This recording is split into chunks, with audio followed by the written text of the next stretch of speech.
Greetings, everyone. This is Zach Bickel, the Athletic Director at Lake Country Lutheran High School. I appreciate you joining me for this LCL Sports Information and Registration presentation. This is part of the information that we are sharing for the 2021 athletic seasons at Lake Country Lutheran High School.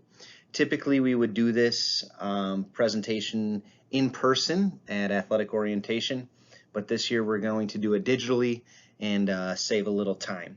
So this is designed for both athletes and parents. So you're looking at a little over 20 minutes on this presentation. I look forward to going through it with you. Let's get started. To begin, I feel it's important to understand who we are. And most importantly, we are Lake Country Lutheran High School. And right in front of you, you have the mission of LCL, and that is to share Jesus, shape lives, and develop leaders. The LCL athletic program plays a big part in carrying out that mission as we facilitate opportunities through sport for our student athletes to grow in their relationship with Christ and use their God-given abilities to honor Him. Along with this, it's important to point out that we are one of 3 schools in the Lutheran High School Association of Greater Milwaukee. The other 2 schools are Martin Luther and Milwaukee Lutheran. We will actually have the opportunity to compete against those schools later this school year, which is very cool. We are also proud members of the Wisconsin Interscholastic Athletic Association. The WIA sets guidelines and regulations for us to abide by and also facilitates the state series. We are also a member of the Midwest Classic Conference, MCC for short. In front of you, you have a little bit of Paul's message to the Philippians from Philippians 2:1 and 2. And this is a Bible passage and phrase that we have recently put up in our weight room, and that is one spirit and one purpose. This verse to me is so applicable to what we do in the athletic department at LCL. And so I just wanted to take some time to read it.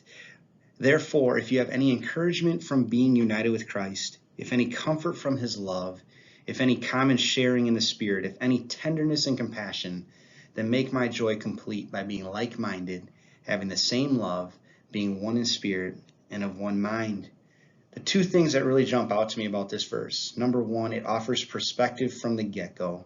When we ask about how we define success or where we find our joy, we know that it's rooted in God's love. And so that frees us up to go out and live a life that serves Him by serving those around us. The second thing is it's a very unifying verse. And in order for us to be who we are and to accomplish our goals as an athletic department, as a school, as a student body, we definitely need to be unified. And so I love that about this verse, how it talks about being one in spirit and one in purpose. One in thoughts, emotions, and then carried on into an action in purpose.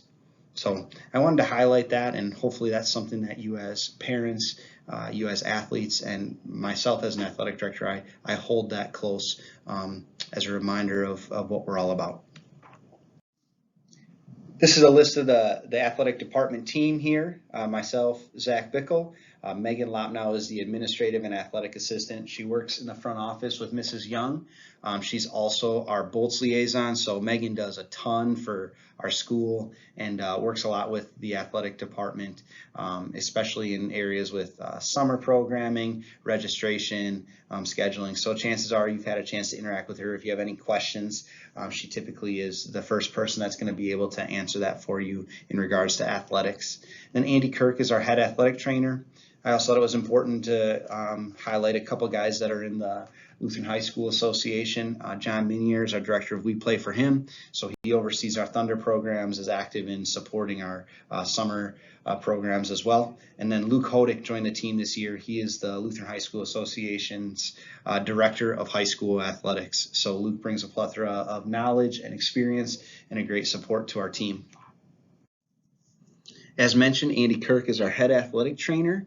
He's a certified physical therapist and athletic trainer. His team of trainers will be supporting the athletic program and your athlete throughout the year.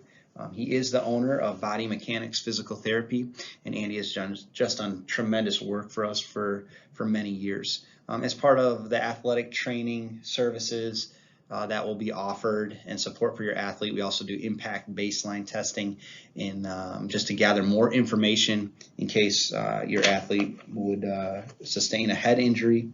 And then you'll also have a chance to read about just concussion awareness and the risks involved with that later on in your registration process. I think it's very important for everyone to understand how we get our information out.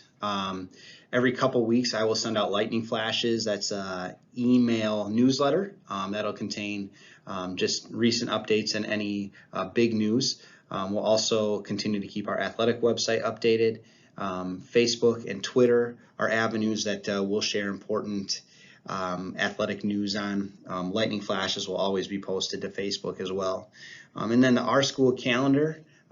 We are part of the Midwest Classic Conference, and Our School is the software we use as our master calendar. So it is the first place that is updated with any type of schedule change. So be sure you know how to access Our School, and I certainly recommend that you download the app as well. I am using that as the athletic director on a daily basis, and my hope is that parents, athletes, and coaches are doing the same. The pre-participation requirements and athletic handbook and athletic registration, all a huge part of being on the same page and making sure that everybody has information and understands what the expectations are. So you're likely watching this video as part of the athlete registration process.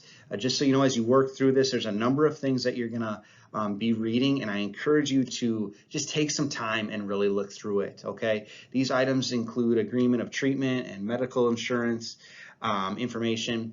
Also, the Midwest Classic Conference provides a sportsmanship expectation that we need to make sure we're adhering to. There's a handbook sign-off. The handbook has everything you need to know, and we'll highlight a couple things on that, but I'm also relying on you all to take some time to review that. Then the WIA every year puts out information bulletin that will highlight the big rules and any changes that are going on with the WIA, and then the concussion information that I had mentioned earlier.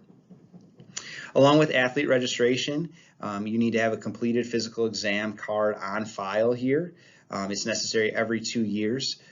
If you're in that second year, you can fill out a WIA alternate year card. That's parents' consent that is necessary for the years between physical exams. All right. Our athletic fees stay the same. They're paid online as part of registration, $75. There are a few exceptions to that, where we have co-op sports or sports where fees are collected differently, just because of the uniqueness of that situation. And then new this year, let me emphasize, highlight, bold, whatever you want to think here. We are providing an athletic participation permit card, okay? And this will be a card that essentially is signed off on by me or Mrs. Lopnow and says your athlete is good to start practice. They need to take this to their first practice, all right? So this is new this year. Once you've completed the 3 steps above, you stop in the office. We give you this form that says you're good to go. They'll hand that to the coach. Coach can keep track of those. We're keeping track of that in the office. But what this does is just ensure that your child is cleared to participate. Instead of relying on ever-changing electronic rosters, this new method will ensure that it's kind of their ticket to be ready to go. So make sure you tackle all these things before that first start date. Stop by the office and we'll give you this little pre-participation card, and then they take it with them. The athlete takes it with them to practice.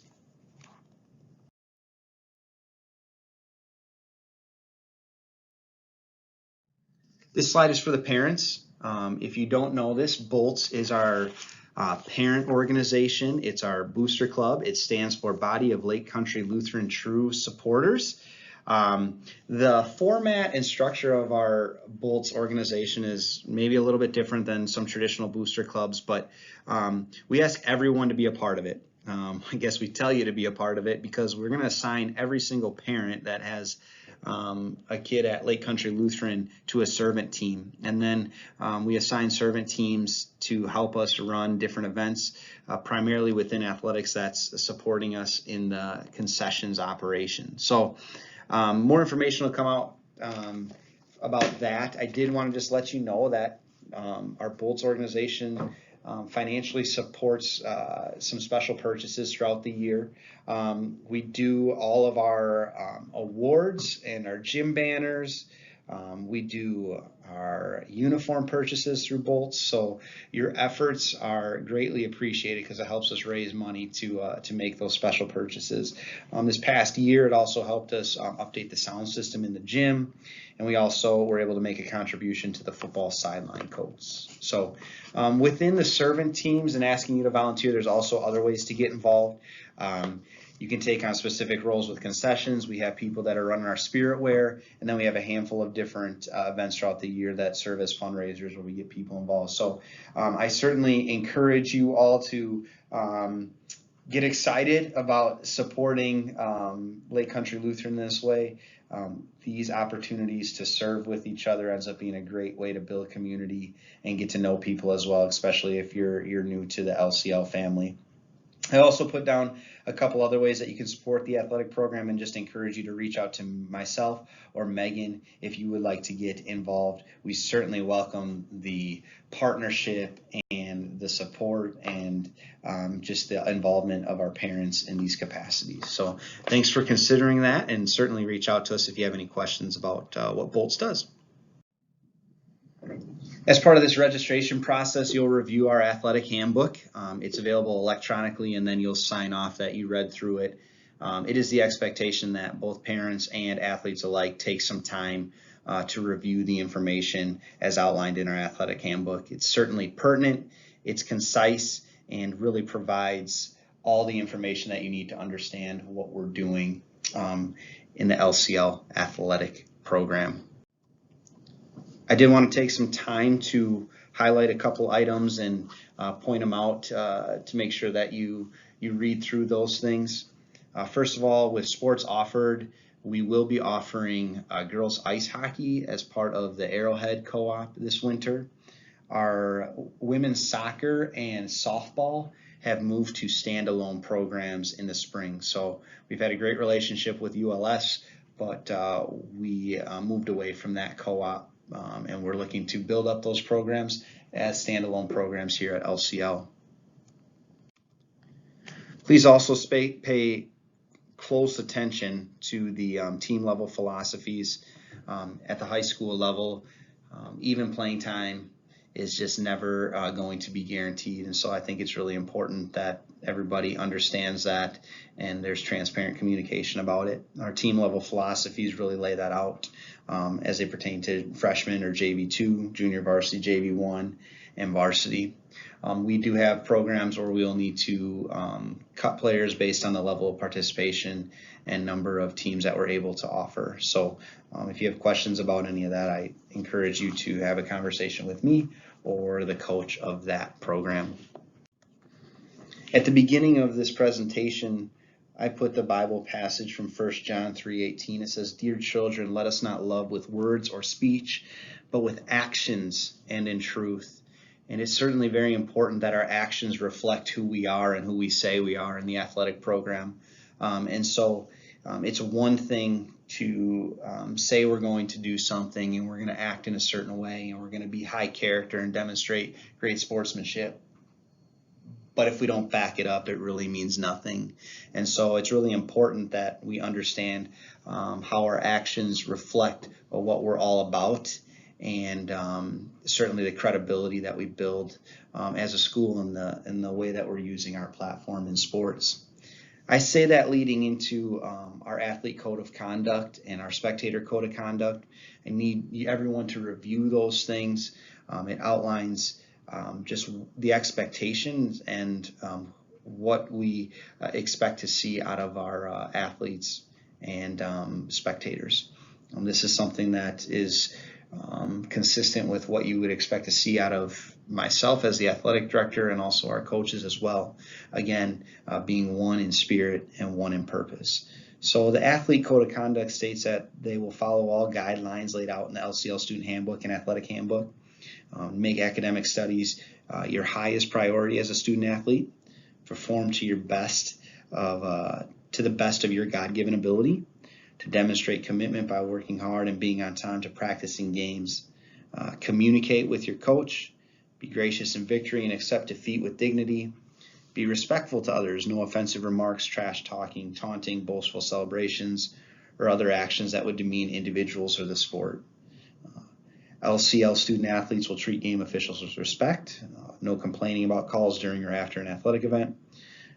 They will exercise self-control, avoid excessive displays of anger or frustration, exemplify a healthy lifestyle encouraging good nutrition and rest, be coachable, open-minded, willing to listen, trust, and learn, encourage teamwork on and off the court or field, engage in positive cheering only, be respectful of equipment and obtain equipment necessary for participation, and accept their role on the team and understand how their attitude and actions affect the group. I know that's a long list, but I believe it's a great reminder of what we are as LCL athletes, what our actions are. We should be constantly asking ourselves why. And I believe that this code of conduct shows those things in action that are consistent with the why. So I hope that you can, as an athlete, use this as a reference point. And if you have any questions or anything written down there that you would like to discuss, I would love to, because I think this is a really important piece of what we do. Along with that, we have our parent and spectator code of conduct. And so the expectation as parents and as supporters of our athletes will serve as Christian role models in all situations. We expect our parents and spectators to support the coaching staff and allow the coach to manage the team without interruption, even if you disagree, because that will happen, right? We completely understand that, and that we're also asking for your trust in that and the support of your athlete. To positively cheer for the team. This one's a big one, and that's refrain from yelling at officials or making demeaning comments regarding the officials or the opposing team. It's just, I know that when we get in the sporting environment and competitions there, emotions are higher, and that's good. We want to be emotional. We just don't want to let those emotions go in the opposite direction and compromise who we are, compromise our Christian character. We also ask that you follow the proper channels of communication when there's a concern. We need you to advocate and support your athlete, but we also need you to encourage them to be the initial point of contact and to have the conversations that they need to have with their coaches. And then assist coaches and staff in setting up and taking down of equipment for games, and then become active in our Bolts organization as well. So again, just a list of wonderful expectations. I've only been here 2 years, but I've certainly seen these things already in action. And so I'm looking forward just to seeing that continue and continue to build on the great culture we have here at LCL. Please be sure to familiarize yourself with the academic eligibility policy that is laid out in the handbook. Also, a few different school regulations, ones that I think come up more often than not. But just so you know, athletes that are not dressed for PE class will not be allowed to practice or play in a contest that day. Also, to be considered a full-time student, athletes must be attending at least 5 classes a day or participating in an LCL-approved educational opportunity. That comes up a lot as we get to senior year and class schedules are being made, and just want to make sure that everybody understands that at least 5 classes a day and to be considered a full-time student. And the third thing that we have as part of school regulations that I wanted to highlight is that no athlete will be allowed to practice or play in a contest if they're absent from school during the day. A student who returns to school by 11:30 a.m. may participate in practice or a contest. A parent excuse will be allowed for certain absences, like doctor's or dentist appointment. Those would be considered excused. Field trips, college visits, family emergencies, things of that nature. But if you're not going to be at school, you're not going to be representing the athletic program in your sport. So just please be familiar with that school regulation along with the other ones that we have listed there. Also, take a quick look at transportation. Know that we're trying to provide as much as we can for our student athletes, but at times we will ask students and families to get their athletes to where they need to go, especially as it pertains to our different co-ops. With swimming and tennis, we rely heavily on our parents and our athletes to get to the different locations for practice sites and things like that. The final piece that is outlined in the athletic handbook is just communication. And as I mentioned earlier, please continue to advocate and make sure that your athlete knows that it's their responsibility to be in communication with their coach, especially as it relates to conflict resolution. We want to partner with parents and family, but we want to make sure that the athlete is heavily involved in that process. One thing that is something that is a very simple ask and a rule to follow is a 24-hour rule. So if something happens in a game that needs to be addressed by our player or parent, we ask that you wait at least a day after the competition to initiate that conversation, especially when emotions are high. It allows us to get away from that emotion and look at the situation objectively, and then works towards conflict resolution in the best possible way. So thanks for taking some time to review the handbook, and certainly let me know if you have any questions, concerns. I'd be happy to discuss. Just a couple final items here. We do plan to live stream our basketball, wrestling, and volleyball games through the NFHS High School Sports Network. You can see the link is right there. And we are also still working with Burkhardt Sporting Goods. We had a great year with them last year, and we look forward to them being our official sporting goods provider for the 2021 sports seasons. So thank you guys so much for taking the time, and I'm looking forward to some awesome seasons ahead.